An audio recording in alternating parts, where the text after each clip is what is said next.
नमस्कार साथियों, BL Parmar news में आपका स्वागत है। देखिए इस वक्त की बड़ी खबर को लाइक व शेयर करें एवं ऐसी जानकारी के लिए चैनल को सब्सक्राइब जरूर करें।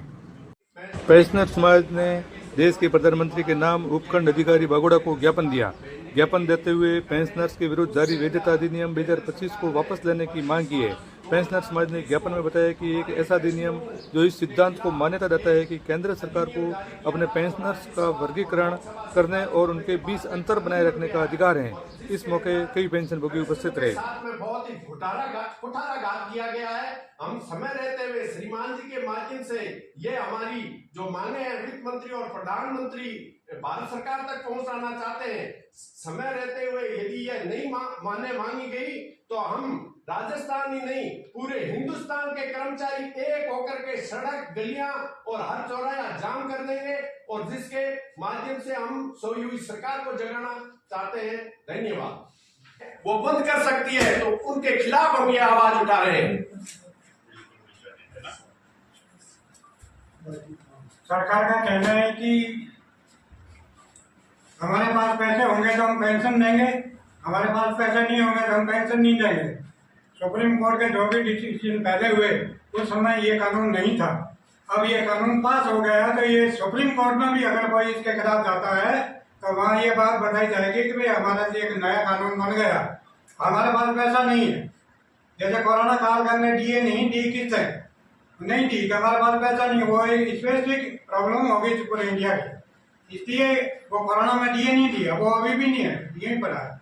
इसी तरह से ये जो अधिनियम बना है इसमें ये बात है कि हमारे पास पैसा होगा तो हम इनको पेंशन देंगे, अदरवाइज हम पेंशन नहीं देंगे। अब वो पीरियड अनसर्टेन हो गया कि आज सो रहे हैं, सुबह उठते ही ये मालूम पड़ेगा कि भारत सरकार का पास पैसा नहीं है और राज्य सरकार का पास पैसा नहीं है, हम आपको पेंशन नहीं देंगे। तो उस दिन सुबह कहाँ जाएंगे चले लेकर के, जो आज की हैबिट बढ़ गई है पेंशनर को 30,000 से लेकर के 1.5 लाख तक पैसा मिलता है। सारी हायरार्की इसमें आ रही है। आज भी नौकर है वो कल को पेंशनर वो भी होंगे, उनके साथ हुई। हम ये नहीं कहते हैं कि भाई उनकी रोको और उनके करो, जो सिस्टम है उसको कंटिन्यू रखे, अधिनियम का गलत इंटरप्रिटेशन न करे और पेंशनर के साथ ये बात नहीं हो। इनका तो सर्वाइव करने का तरीका एक तक तो 12,500 रुपये देके ग्रामीण क्षेत्र को पेंशन की कैटेगरी में ला रहे और एक किसी को ज्यादा दे रहे, अनबैलेंस करने की पोजिशन में। जब उनको पेंशन किसी दे रहे हो क्या उनके बच्चे वगैरह उनकी हेल्प नहीं करेंगे।